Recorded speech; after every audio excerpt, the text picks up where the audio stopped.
लोकसभा चुनाव के पहले चरण के लिए 19 अप्रैल को मतदान होगा। 21 राज्यों की 102 लोकसभा सीटों पर मतदान से पहले चुनाव प्रचार थम चुका है।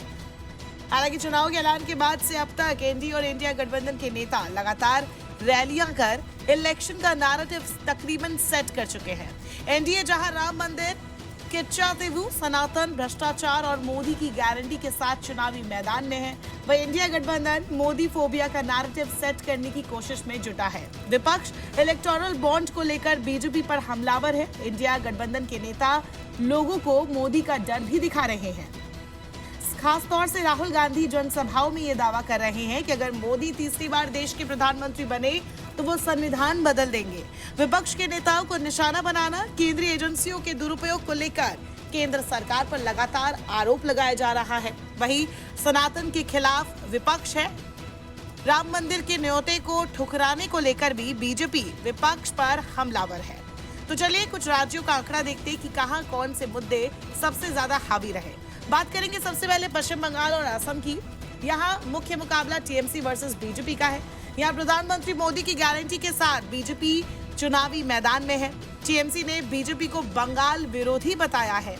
लगातार ममता बनर्जी कहती रही हैं कि केंद्र सरकार टीएमसी सरकार की कोई मदद नहीं करती। वहीं टीएमसी ने एनआरसी, सीएए और यूसीसी के खिलाफ भी मोर्चा खोला हुआ है। वहीं बीजेपी टीएमसी पर पश्चिम बंगाल में भ्रष्टाचार और हिंसा का आरोप लगाती रहती है। इस दौरान संदेश खाली हिंसा मामले पर बीजेपी ने मोर्चा खोला हुआ है। मेरठ में प्रधानमंत्री मोदी ने भ्रष्टाचार पर करारे प्रहार कर ये जता दिया कि लोकसभा चुनाव में ये एक बड़ा मुद्दा बनने जा रहा है। प्रधानमंत्री मोदी ने यहाँ विपक्ष की नाकामियां, गन्ना किसानों और सरकार की उपलब्धियों का जिक्र किया। राम मंदिर के प्राण प्रतिष्ठा समारोह का निमंत्रण ठुकराने का भी मुद्दा बीजेपी की तरफ से बार बार उठाया गया। दूसरी तरफ सपा प्रमुख अखिलेश यादव अग्निवीर, किसान कानून, पेपर लीक और विपक्ष के नेताओं की गिरफ्तारी जैसे मुद्दों पर बीजेपी पर लगातार हमलावर दिखे। दूसरी तरफ एसपी ने पीडीए यानी पिछड़ा, दलित और अल्पसंख्यक का नैरेटिव भी सेट किया है। बात करेंगे तमिलनाडु की। 2024 में प्रधानमंत्री नरेंद्र मोदी अब तक तमिलनाडु 7 बार आ चुके हैं।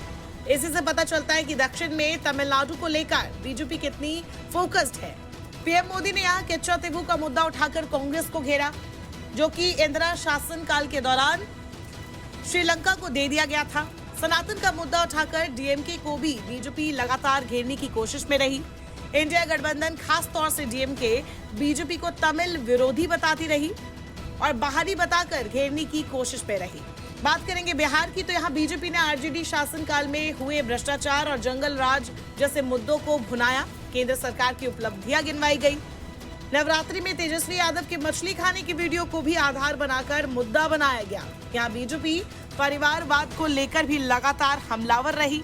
वहीं तेजस्वी यादव रोजगार, महंगाई, ईडी, सीबीआई की कार्रवाई को मुद्दा बनाकर बीजेपी पर हमलावर दिखे। बात करेंगे मध्य प्रदेश और महाराष्ट्र की। एमपी और महाराष्ट्र में गरीबी, दलित, आदिवासी मुख्य मुद्दे रहे हैं। प्रधानमंत्री नरेंद्र मोदी भी लगातार गरीब आदिवासियों के लिए सरकार द्वारा किए गए कामों का जिक्र करते दिखे। बीजेपी के पास भ्रष्टाचार, कांग्रेस की नाकामी, राम मंदिर और मोदी की गारंटी का मुद्दा है। राहुल गांधी भी यहाँ दलित आदिवासियों का जिक्र करने के साथ साथ जाति जनगणना और किसानों को मुद्दा बना रहे हैं।